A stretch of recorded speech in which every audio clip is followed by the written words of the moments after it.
Okay, those online, you close and you hear hopefully.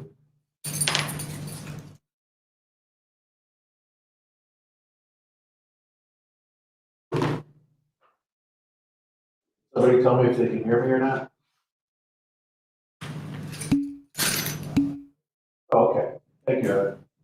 All right. We spent a lot of time in this class. Well, first of all, is there any questions from last class or anything about the free pricing class that we talked about? Did you guys, any questions you got at all? We talked about the last 3 classes. Anybody good? Anybody online have any questions about what we talked about the last 3 classes? We covered a lot of ground there. You guys, I'm going to do a review before the final, right? But anybody online right now, is there any questions you got regarding the last 3 classes on pricing before I move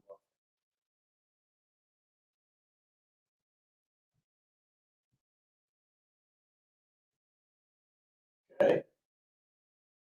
Like I said, we spent most of this semester talking about B2C. Today we're going to spend the whole day talking about B2B.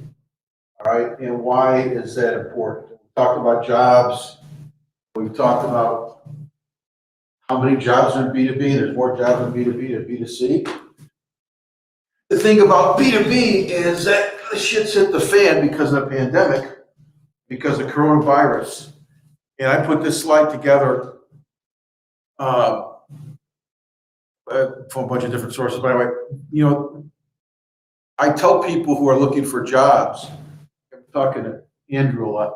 You know, when I was, and I don't know if I said this in this class before, but when I was a senior or junior in college, I didn't think anything about what industry I was going to go. I was just going to try to get a job, make as much money as I wanted in a good job, you know, and maybe where I live might be important. In my opinion, for you guys who are looking for jobs, it's my opinion that the landscape's completely changed. Because in 5 years, there's going to be industries and companies that are in business today that aren't going to be here in 5 years. So I think it's good and bad. I mean, it's a challenge because I think it's one other thing you got to think about. But on the good part is if you end up in a good industry, I think you should be okay. And there's going to be a hell of a lot of job security for what it's worth. So if you think about what does the future hold, you know, obviously there's major shifts in the economy. The government will become a bigger part of the American economy. I mean, since Biden's been in, how long has he been in office? 4 months. He's going, whether you like him or not, or whether you agree with him or not, that's not the point. The point is, obviously, he's making a big impact on the economy. And he's only been in business or been in office for 4 months. So the government will probably become a bigger part, not a lesser part of the American economy. A segment of the population will start saving more. I personally think, and you guys probably aren't part of this, but maybe people in their 30s and 40s, I think one of the silver linings, like I know I've talked to my kids a lot about this, is that because the pandemic hurt so many people, and so many people were out of jobs, and they were hurting financially, I think people are going to be a little bit more tuned into saving than they have been in the past. So I think that's a plus. More people work from the home, obviously you guys know that. Corporations will not want to own or rent much office real estate as before. I would not want to be a commercial real estate for ever has been usually either a good or a great investment.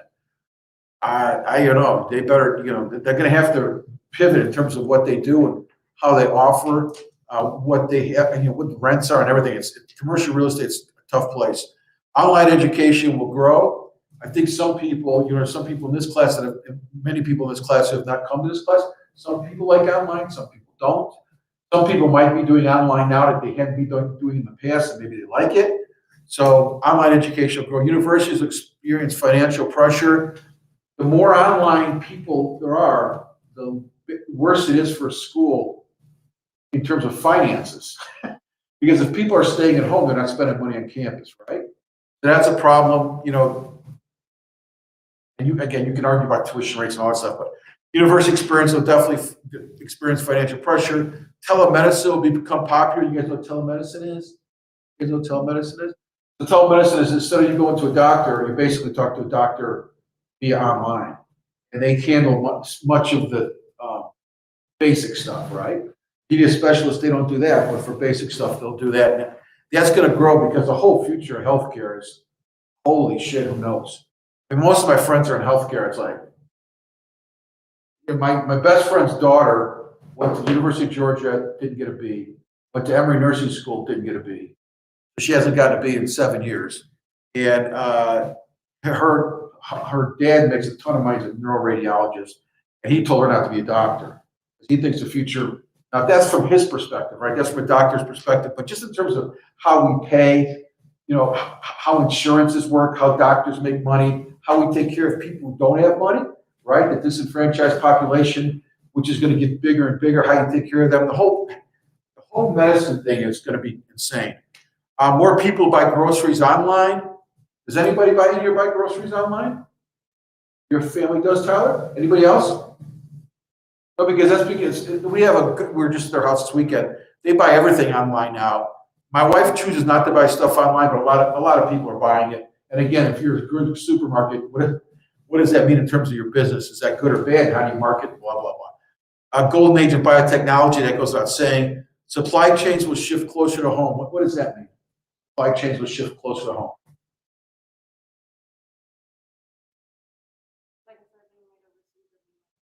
Exactly. Yeah, exactly. So like we in my little water purification system company, we have orders we can't ship because there's a circuit board that we've always got from China, and everything's ready to go, but we can't get this damn circuit board in. So we're going to find an American company that does the circuit boards, So I think you're going to see a lot of that because that supply chain stuff that the pandemic caused, all the problems with China and a lot of outside companies or outside countries, that's still going to go. Consumers will hoard, corporations will hold more inventory, and many brick and mortar retailers and shopping malls are in trouble. We talked about that in retailing. That's an understatement. I mean, they're in huge problems. I don't know if you guys saw, Amazon has bought already 25 shopping centers. The whole shopping center they bought, and they're turning them into distribution centers. So the whole shopping center and how people, again, this isn't your lifestyle, but just like 10 years ago, I mean, shopping centers and less than that, even 7 years ago, shopping malls were incredibly vibrant. People went there to shop. People went there to kill time, blah, blah, blah. Now you can shoot a cannon through, and not hit anybody. So the reason I put that up there, because from a business to business standpoint, all of that is changing in front of our eyes. And when it comes to either being a marketer in B2B or you're going to look for a job, some of that stuff you're going to have to think about. So, that's that. B2B marketing, you got resellers, manufacturing service providers, government, and institutions. So you know what a manufacturer is, you know what government is. What's an institution basically is something like Kennesaw State or schools, churches, those are institutions. What's a reseller? You guys ever heard that term? What do you think a reseller is? It's like what? Is it like grocery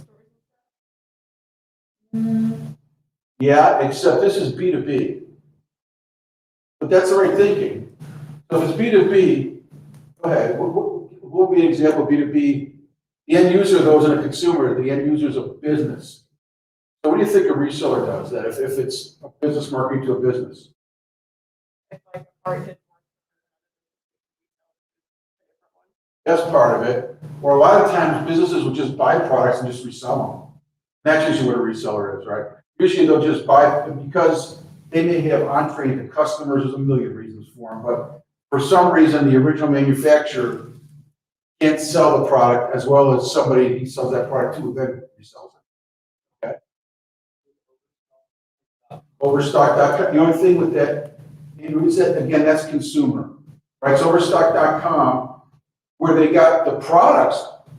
Right, you're that's talking about, what- if you got, exactly. Like Overstock as a company buy. From somebody, right. Which we do the same thing you said. So if you look at it from that way, that's true. It's not the end user, but somebody is reselling products that a manufacturer has made. But just remember, it's not a consumer. Like with Overstock.com, you're right, and you're right too. It's not the consumer part. It's how do they get to the Overstock.com, right? So, sorry, do you have a question?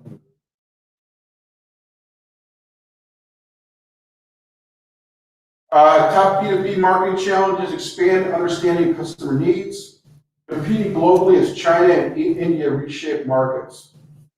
It's not just, so I might spend a class on global marketing. I'm not sure if I'm gonna have time this semester or not. And we'll talk more about this if we get into it. But these dudes here, and not just them, Indonesia, a little bit of Vietnam, Latin America, holy cow. They're just taking over in certain industries.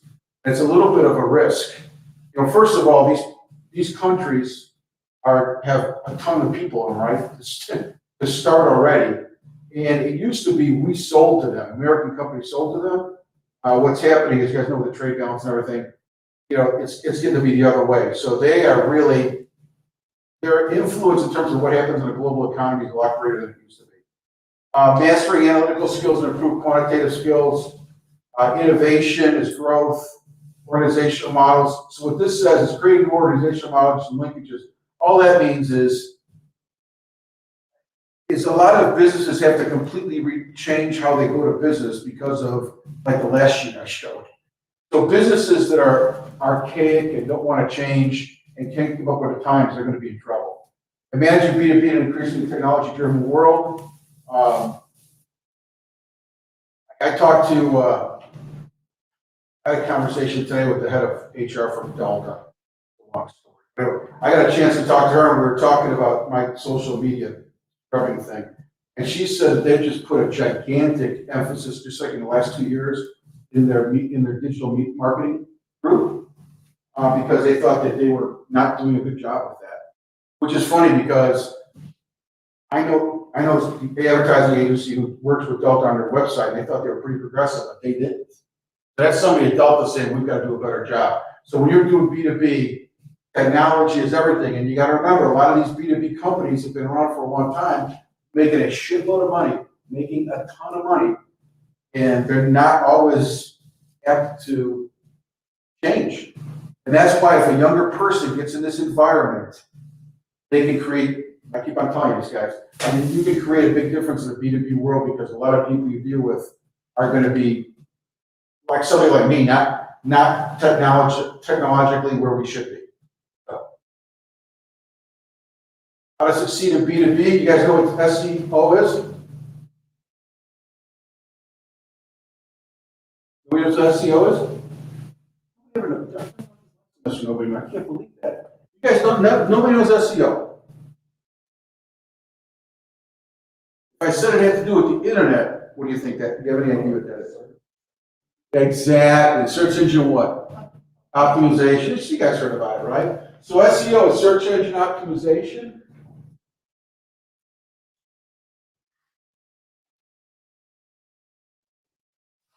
So what is Jillian, you know what that means? Like, so when you look up like golf, like your business will come up first. Like, you'll be higher up in the page. How do you do that? There's different Google ads, or you get more clicks, or There's a million different ways of doing it. The thing is, though, is you got to be good at figuring out what to do. Because so many people shop now on Google that if you golf, let's just say golf clubs, golf clubs, you go into pull golf clubs up, you want to be the first golf club that shows up on the list, right? So we all shop that way. The question is, how do you get there? So search engine optimization really has to do with optimizing how effective your website is. Okay, so that's, I mean, there's there's hundreds of thousands of jobs in that. You know, how do you make sure that you're as effective online as possible? Differentiation, I wrote down, who cares? Who cares? So when you're doing B2B, it's the same thing as B2C in terms of if you're marketing these chairs to Kennesaw State and it's B2B, what's your differentiation from your competitors? So a lot of B2B companies have problems with that. A lot of B2B companies, they may be selling because of price, they may be selling because of relationships, they may be selling because they're the only game in town. Once competition gets in, you've got to differentiate yourself from your competitors. So actually, in B2B is as important as B2C in terms of how you differentiate your profit, your product, and the value you bring your customer. Changing the customer journey over before the buy. Unlike consumers, for the most part, a lot of B2B business is pretty much sold before somebody says it's sold. So the B2B I think we'll talk about this in a minute. The B2B process is a pretty long one in terms of how you actually get somebody to buy something. And a lot of times, 3/4 of the way, that person's made the commitment to buy. And whoever's doing the selling, their job is not to mess it up, really. So the journey, I call it journey. The journey sometimes is over before the buy. And B2B lead generation, you just talked about, right? So you talked about one of the things you're doing is lead generation in that company. How you doing lead generation, right? Yeah. So explain what lead generation is. So it's pretty much kind of seeing 100 potential customers and picking out the ones who are really serious about what you have to sell. And you'll take those leads, pass them up.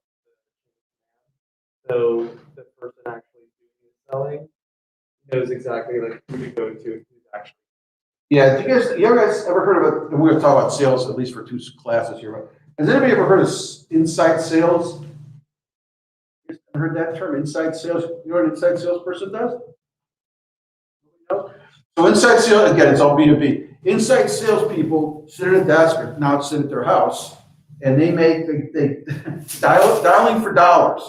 So they'll call everybody in this classroom about life insurance. And then you guys will answer the phone or answer the email, blah, blah, blah. Everybody says no except for him. So then what happens is the inside salesperson has qualified him as a candidate for life insurance, and then he gives that contact on to an actual salesperson who closes it. So this idea of lead generation is whether it's through LinkedIn or whether it's through the website or whether it's through inside sales, a big thing is how you get customers, right? How you get customers. And I guess the next step today, I don't have this in this chapter anymore, is how would you qualify customers? So let's do this. So you got customer A, B, C, D, and E. And I'm gonna make this as simple as possible. But the customer A, you could sell $100 to. Customer B, you could sell $200 to. C, $300 to. E, $200, and E, $100.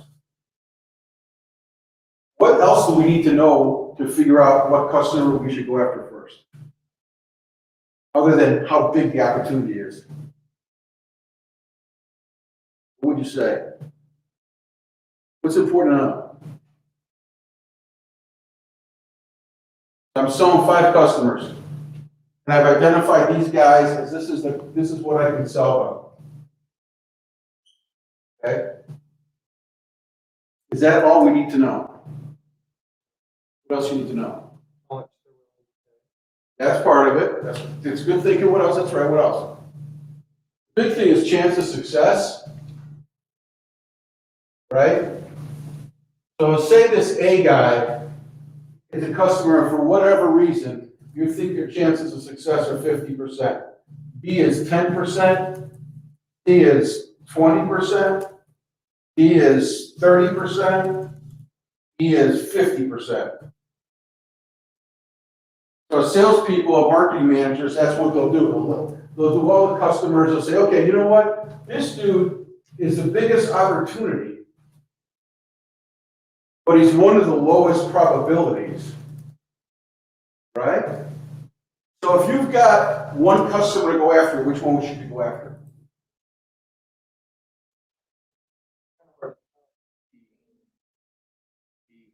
D? Why is that? Obviously, like math. What then? What's the number? So this is that weighted average you guys we talked about. You know, that weighted average comes in a lot of places in business. This is one of them. It's the same thing as the margin mix. So this is exactly what people do in business. Let's say 50. Let's say 100. Let's say 60 here also. Is that right? Yeah. And 50. Oh, 200 times 10. So where should they spend your time, Jake? You're right, right? The chances, if you mix the volume with the chance of success, these are two you should go after. even though this is a big number, that's a big number, it's the second biggest number, their chance of success stinks. And what a lot of salespeople do, and a lot of marketing companies do, is they'll just look at this. They'll look at, hey, where's the big business at? And listen, I face this every single day in my company, every single day. Because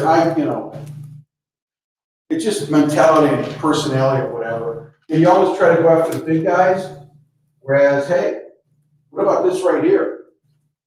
This is a little guy, but our chances of selling are 50%. Same thing up here, right? So that's pretty good. The last one you want to go after is this one.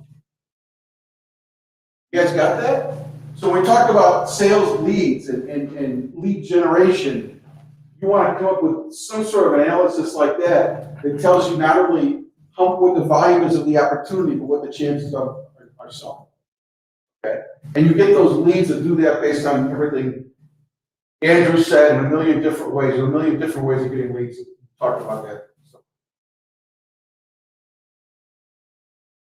All right, we talked a little bit about this. The government spends $4 trillion annually on procuring service and goods. That's the U.S. government. And I think this is 2 years old. I don't know where they're not. But this is U.S. government sells $4 trillion. That's not even the state and local government. So you guys remember we talked a little bit about this in a class before about firms specializing in selling to government? Everybody remember that discussion? You guys remember? What do we talk about? Like, what's the good and bad about selling to government? What's it good about selling to government? Get a higher price, that's right. That's good. What else? I said positives, Joe. We'll get to that. What's another positive? Sometimes the price could be a little higher. Remember we talked about why the price is higher to government a lot of times? You guys remember that discussion? Their budget. Their budget, that's right. And it's got to do with, a lot of times the government won't tell you exact specifics of a purchase. So what happens is you've got to charge them based on the worst case scenario. What else is positive with government? You charge hard, they have a lot of money. So government has a $4 trillion, and that's just, you guys, that's just US. I was doing research on this. But the US is $4 trillion. The state and local probably is as much of, probably the state is more than that. So when you add up those numbers, that's a hell of a lot of business out there for people. And that's, that's defense, but it's got to do with infrastructure, it's got to do with grants, hospitals, all kinds of shit. So government, that's the plus. What's a negative, Jake? What do you say negative is of dealing with government? The why, in what way? Low. Low, what else? Bureaucratic, they can change the rules on the fly. What kind of people do you usually, we talked about this. Does anybody here work for the government? Last class I had somebody work for the government. That's what I do. So people, look, working for the government, there's nothing wrong with working for the government. If you guys end up in a career in government, that's great. Just understand that it's not a place to make a lot of money, and it's not a place to get ahead. So working for the government is great benefits. It's usually pretty secure. You don't make a lot of money, and you really don't get ahead. And for some people, that's great. But what happens is a lot of time if you ever do government business, you're going to run into this. Almost every time a salesperson or a business person goes to call government, they're making more money than the government guy. And the government guy knows that, and he's pissed off. That's the attitude when you walk in the door. For almost all government agencies. And that's just the way it is. And I do a lot with government stuff, and that's just the way it is. So you have to know that going in. So there's a lot of pluses and there's a lot of minuses. What do we talk about when the government spends their money? You guys remember that? Was that on the midterm? I didn't get that question in the midterm, did I? I think They have a lot of money in like their fourth quarter. In their fourth quarter, right? So in their fourth quarter, you remember what it was, Andrew? Fall, right? What's the fourth, what months? August through October. Well, August, close. Their fourth quarter is our third quarter. What's our third quarter? July, August, September. On September 30th, September all hell breaks loose. Because you guys remember what I'd say? If if somebody's budget is $100 million, what are they going to spend? $100 million. And why is that? Exactly right. Good job. You guys remember that? So another plus about selling to the government is when they get, it's not like business. You know, when they get their budget, they're gonna spend that money because they're afraid of losing it next year. And we could talk classes about some of the government. It's actually pretty fascinating, to be honest with you. And so, and some companies are really good at it, and some people just can't. Not can't, they just don't want to deal with it. The buying center. So the buying center means this, you guys. The buying center means in B2B business, when you're trying to sell somebody something, you're trying to market to them. There's these terms, which are, again, these are in all industries, and I think this is a really good. This is a good chart. All right, so buying center means if you're selling a product, if you're selling this chair, go back to my chairs to KSU. Whoever these chair manufacturers are, they're selling these chairs to KSU. There's something called a buying center. Okay, a buying center is a bunch of people. It's almost like a committee. Now, one person could have multiple roles, but just for the sake of argument and to make it simple, we're going to say when Kennesaw State bought these chairs from the chair manufacturer, there were 6 people involved. 6 people involved. Okay, some of these you're going to know. So, what is let's do this. Who would have been the initiator to buy these chairs? Perfect, right? So the dean of business said, I need 1,000 chairs. So he's the initiator. So the initiator is the one who has the issue and needs to have something fulfilled, right? So then let's go to an influencer. What's an influencer?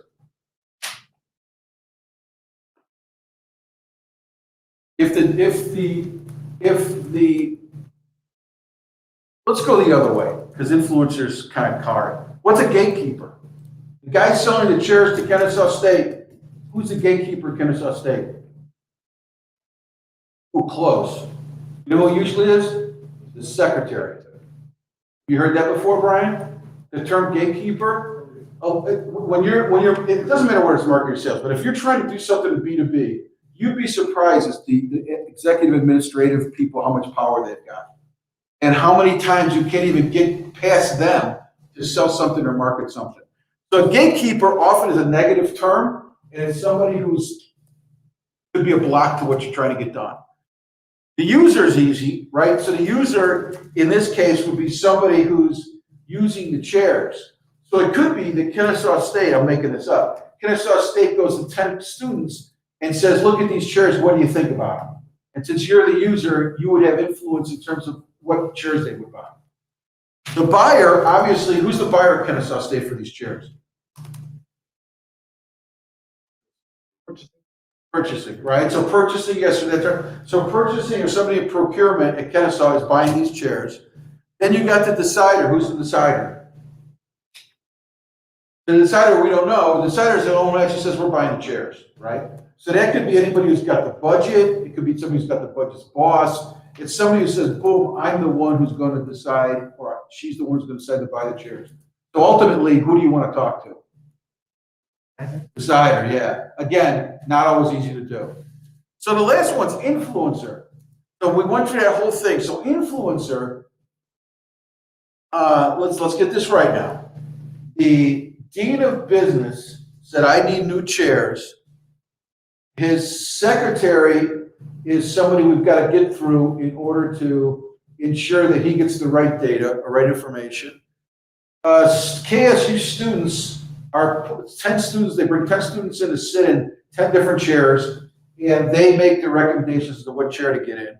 Then the buyer who's in procurement says, boom, I'm buying 1,000 chairs.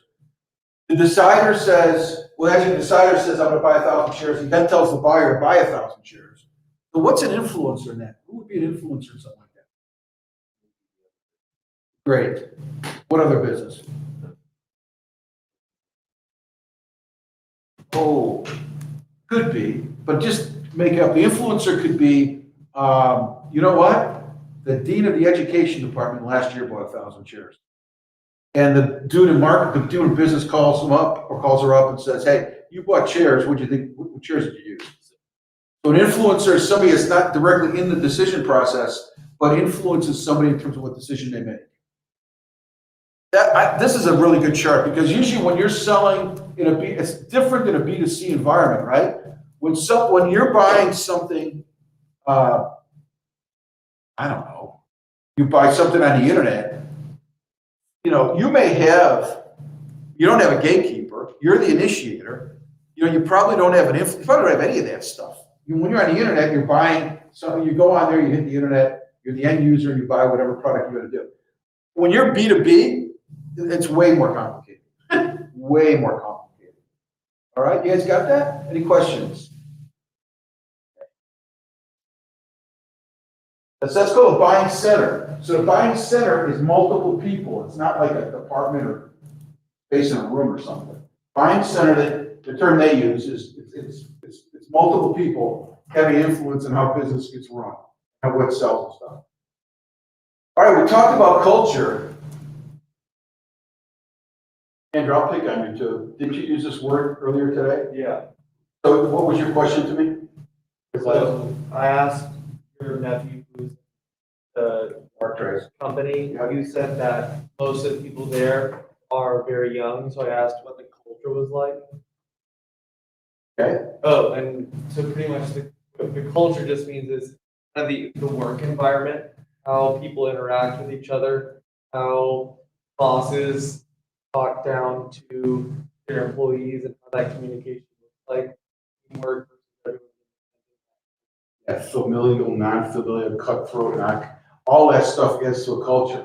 So if you take that thinking and put it to that last chart, if you think about, okay, you got those 6 people or whatever, it's 4 or 5, whatever those roles are.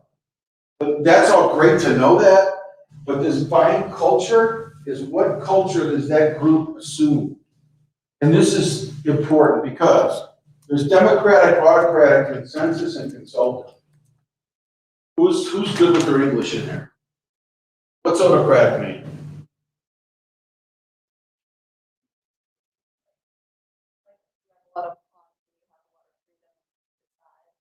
Oh! Did I say thesaurus? No, what's the when you do the opposite? What's it when you look in a dictionary, you look for the opposite word, what's that called? Huh? What's that called? What is it? the opposite of what you. You're opposite. What you're it's a good thinking. So autocratic is the opposite of what you said. Were you doing democratic or autocratic? I was just, Awesome. Oh, good thinking. Wrong. Autocratic means somebody says we're doing this. Okay. So you take that last chart, right? We talked about those 6 roles. In a lot of places where you sell, those 6 roles could be one person. You know what I mean? And then could be a problem. Because if he doesn't like you or she doesn't like you, that's a problem.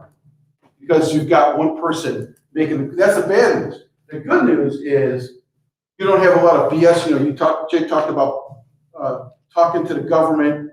You know, you don't, for instance, there's hardly any autocratic decisions made in government because everybody's covering their ass. You got to go through committees. It's political, it's bureaucratic. The opposite of that is when you have a buying culture, right?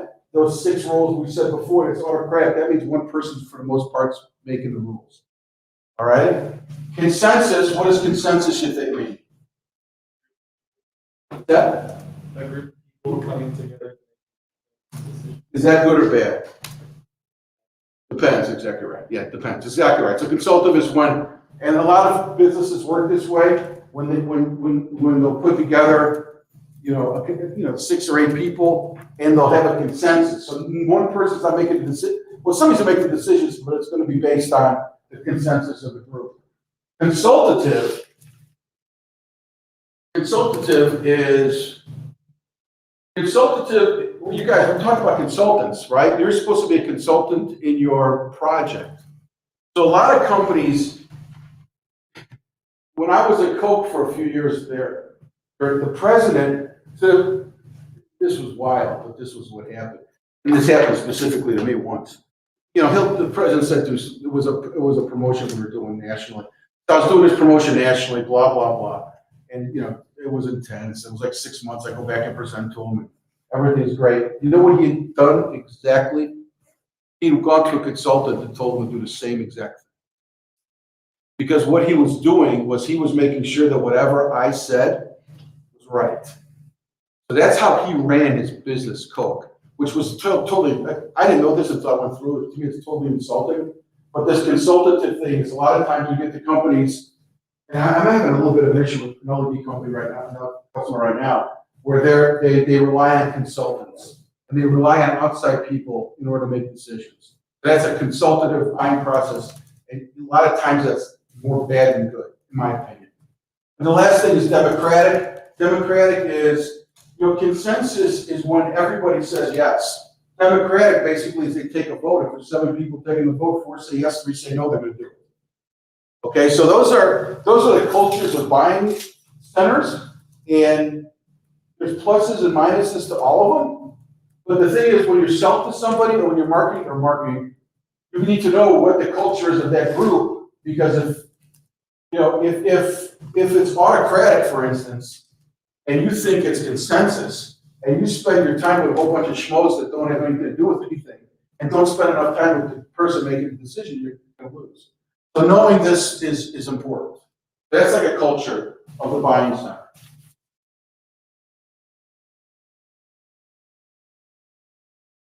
All right, this is a process, kind of an academic thing that's kind of close.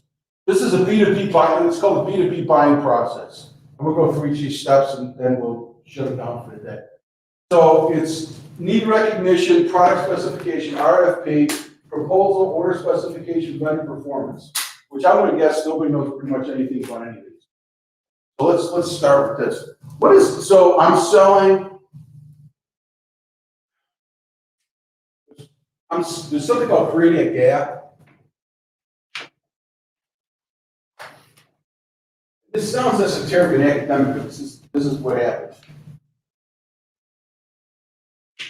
Why would somebody buy these chairs in Kennesaw State? Give me a reason. Comfort. Comfort. So say somebody says, you know what? I'm the dean of the business department, and everybody's bitching that these chairs are not comfortable, right? I'm going to get new chairs. So there's a need there that he's identified. Got it? That's the easy part. Now here's the hard part. What do you think this creating a gap is? Let's say creating a gap. Yeah, creating a gap. What do you think that means? So Brian, in the first case you said the chairs aren't comfortable, I'm buying new chairs. What do you think creating a gap means if you're selling these chairs or you're marketing these chairs? Kennesaw State is a customer you're trying to sell or market to. What do you think creating a gap? And this is a hard question, but would you have a guess as to what that means? The first case, the chairs are uncomfortable. That's easy. You don't take care of this problem, students are potentially going to leave and go to another school. Oh, I love that answer. It's close. That's the right thinking though. So that's the result. Let me cut to the chase, because that's good thinking. Creating a gap means that the person selling these chairs goes to Kennesaw State, goes to whoever Kennesaw State's buying the chairs, and the person he's talking to wasn't going to buy chairs. He didn't think he had a problem. A gap means, you guys, there's this current state versus the future state. And if the future, everything's good, then there's not a problem. But if you create a gap, that's when you sell something. Somebody has got to identify a future state being better than the current state. So a good salesperson makes that happen. So somebody selling chairs to Kennesaw State doesn't wait for the guy to figure out that the students are uncomfortable or, they don't want. No. What he does is he'll go in there and say, hey, there's a million ways to create a gap. Georgia Southern just bought all new chairs for their department. Or, you do realize that there's chairs that, for the same price, are adjustable. You do realize that, oh, by the way, we got chairs that are totally recyclable. So you create a gap, it's called creating a gap in somebody's mind as to why they would buy something. And a good salesperson, it's easy when somebody wants to buy 1,000 chairs because they're uncomfortable. That's not the game. The game is trying to sell somebody, creating a need in somebody's mind that they don't even know they have. right? So that's part of need recognition. There's two things that need recognition. You either have a need, like the chairs are uncomfortable, or you create a gap in somebody's mind by letting them understand or trying to sell them and having them understand why they should get new chairs. That's basically it. They don't even realize they need new chairs. Okay, so that's the first step. The second step is product specification. That's need recognition.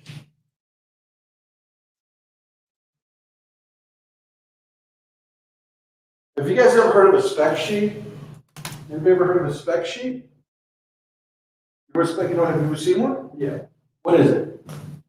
Like when you're looking at a specific problem, not problem, product, it breaks down kind of how it's made, what it does, what features. Exactly right, right. So this is one of the LED companies I sell. This is an actual spec sheet for my thing. And now the spec sheet is 10 times this, right? You know, if I put the whole thing on here, you couldn't read it. So this just gives you a couple of lines, but you're exactly right. So the spec sheet is something that the product does, what its qualities are, what its quantities are, all the certifications in this case that it has, blah, blah, blah. This is important because, especially if you're selling to government, you guys, if the government says they want this, this, this, this, and this, and you give them a product that does this, and this, but it doesn't do this, they won't take the order.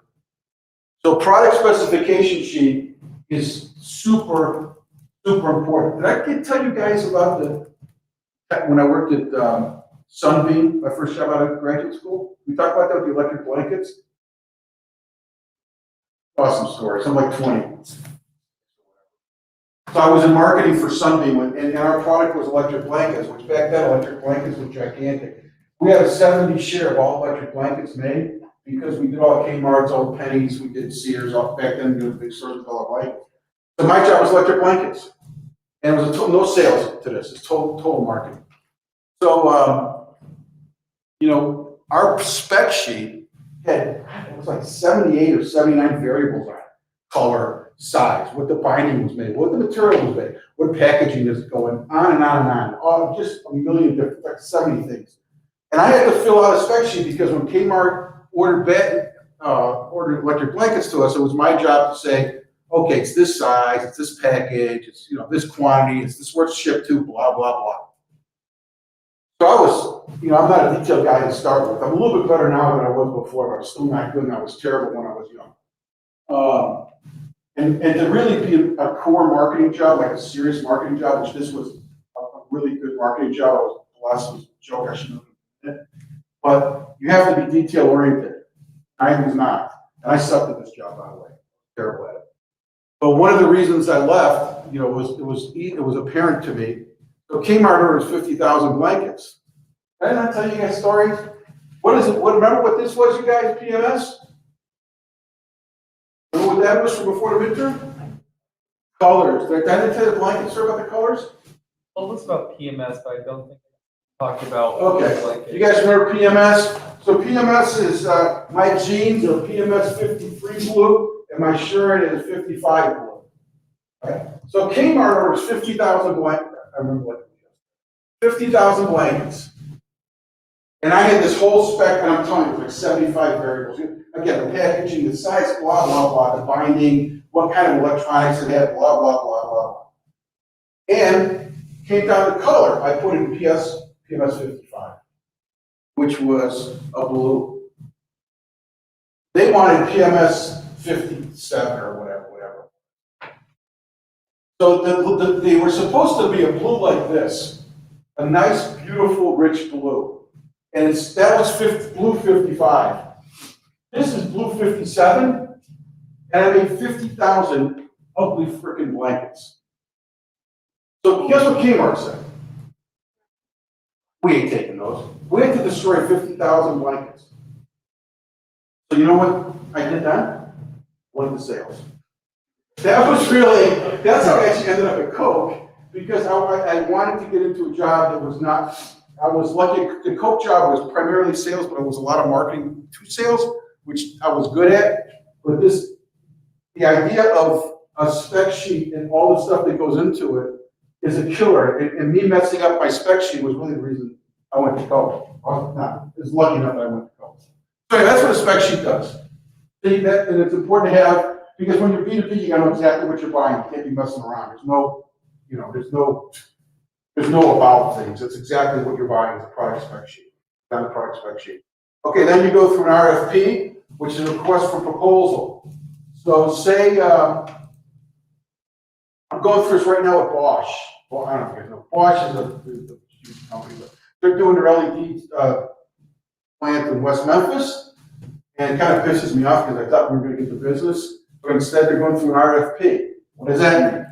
They put out a specification, they put out a specification sheet, and they said they want these many lights here, these many lights here, these many lights, blah, blah, blah. What's your price? And it goes out to several different entities. So assuming you do what they say you're going to do, and you bid one, whoever bids the lowest is going to get the price, or get the deal. So the purchasing company asks for an RFP, and in government, almost all the time, you ask for an RFP.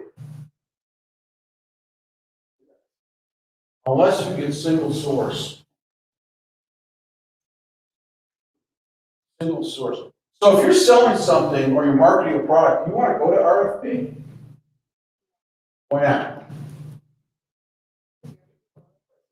Yeah, you got competitive, you got competition. So you can do something called single source if you're lucky enough. Now, in LED, do you think I can do single source? No, too much competition, too much, it's almost a commodity product. What about the water systems though? So I have like this is happening regularly. So I have two competitors. One competitor is a lot more expensive than I am, and it's an overkill, but it's a great product, it's better than ours. And the other competitor is cheap as hell, and it's a sucky product. And we're like in the middle. So when something comes out from the government, this has happened before us, when something comes out from the government, if you can sell them, or even a business, it doesn't make a difference. Like with Bosch, for instance, I could have done this with Bosch.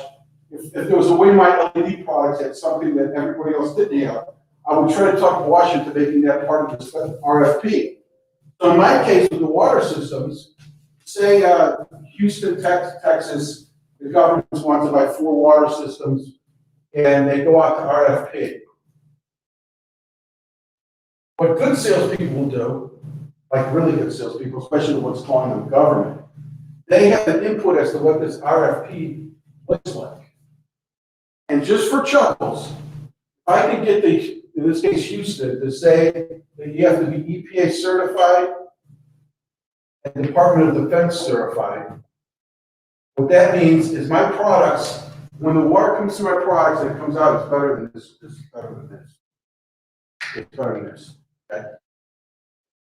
Well, guess what? The other two companies don't have those certifications. So if that RFP comes out, and I can talk the government into saying, one of the things on the RFP is that you have to have these certifications. Who gets the business? Me, because the other people don't qualify. So that's about creating single source. You create single source documents, or you create single source proposals in order to try to eliminate the bullshit about going through an RFP. So businesses and government both do that, okay? That's after the product's been designed. But again, that's called single source, which is hard to have. So that's all the time, like, we can't do with LED, but we can't with water. So then vendors negotiate against each other. Considerations other than price play a role in the final selection. You guys remember when I was talking about selling to B2B, what is more important than price? Yeah, one level up. What else? That's right, what else? Trust, which time is part of that, right? So remember we talked about if somebody buys 1,000 of these chairs for Kennesaw State and the semester starts August 1st or whenever, it starts August 1st and one manufacturer is $10 cheaper a chair, but he's not sure he can get him there August 1st, and the other guy's $10 more expensive, but he can get him there August 1st, who's gonna get the business? Right. It's no different than if you have a relationship with somebody for a long time, it's easier to get the business if you have a relationship with somebody for a long time than some new person. Because if you've had a relationship for a long time, then the people you're dealing with know who you are. All right, so considerations other than price play a role in the final selection. A lot of times. All right. And then you do the order. So the firm places the order, the exact details of the purchase are specified, and all terms are detailed, including payment. We talked about this last class, right? So this is where terms are decided. Right, 10 net 30 and all that stuff. So that's where this is all decided. They make the order, and this is important. Okay, so now they made the order. So they bought these chairs. Let's just say KSU State's bought these chairs. And they've gone through the process we just talked about, which they probably did all the steps. And they bought the chairs. This is called a vendor performance assessment. This happens after the purchase is made. And here we go again, you guys, with the weighted, just like I showed you before about what customers to go after. This is the same thing here. It's called weighted, right? You know what weighted is. So just because they 1, 2, 3, 4, 5, they measure customer service, issue resolution, delivery, and quality, but not everything is equally important to the customer, right? So let's use the chairs. So somebody at KSU State buys 1,000 chairs for the business department. They buy these chairs, they're delivered, blah, blah, blah. Well, now it's time to figure out, after the chairs are bought, when they need 1,000 more chairs, are they going to buy them from them again? That's really the question, right? And did those people do a good job when they delivered these 1,000 chairs? So if somebody at KSU State ranks on these 4 things, right? What is the most important to the sales process or the marketing process? So in this case, what was the most, if this was KSU State buying chairs, what is the most important thing to the person who made the decision buying the chairs? What was the most important thing there? For sure, exactly right. Because it's 40 points, right? And you can come down, the less thing is delivery. That's interesting. So that wouldn't be the case with KSU State buying chairs, because I just said that was the most important thing. But a lot of times in B2B engagements, you know, hey, if you get them there next week, that's fine. Or if you get them there 2 weeks, that's fine. In this case, like my water systems, for instance, which most customers never even use my water systems. So delivery is not that big of a deal. If I get it next week, that's fine. If it's got to be a week after, that's fine too.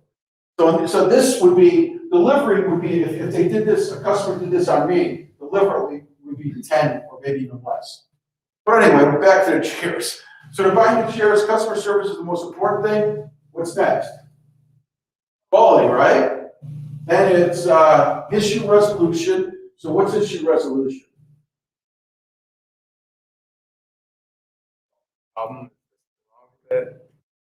They can do it, right? So a lot of, I don't know if you guys have been involved, but like in big sales, a lot of times a salesperson or marketing company, they'll set up their own 800 number.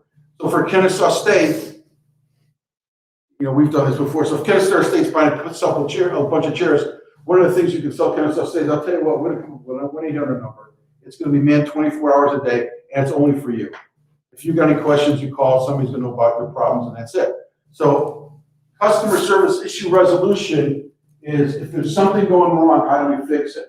Okay, great. So they got these 4, they put the important score in, and then they rate it, right? They gave them a 5 on customer service, 1 out of 5, 5 being the best. 5 customer service, 4 issue resolution, 5 delivery, 3 quality. So they were pretty cool on everything, except the quality maybe wasn't as good as what they thought it was going to be. So it's no difference than what I just did before. You add up the scores, 0.4 times 5 is 2, right? 0.8, 0.5, 0.9, 4.2. That's their total score. Is that good or bad? You know. You know how you know that's good? Because you have to work with the customer beforehand to figure it out. Because what happens if the customer says it better be 4.5 or higher? You're screwed. If he says or she says, hey, 4's cool, then you're good. So this is something you have to work out with the customer and manage expectations. You guys got that? You don't know whether this is good or bad because we don't have any input from the customer. But the customer and the vendor is the one that's got to figure that out. And again, this is all simplified stuff. It's more. Any questions on that? All right. Anything else?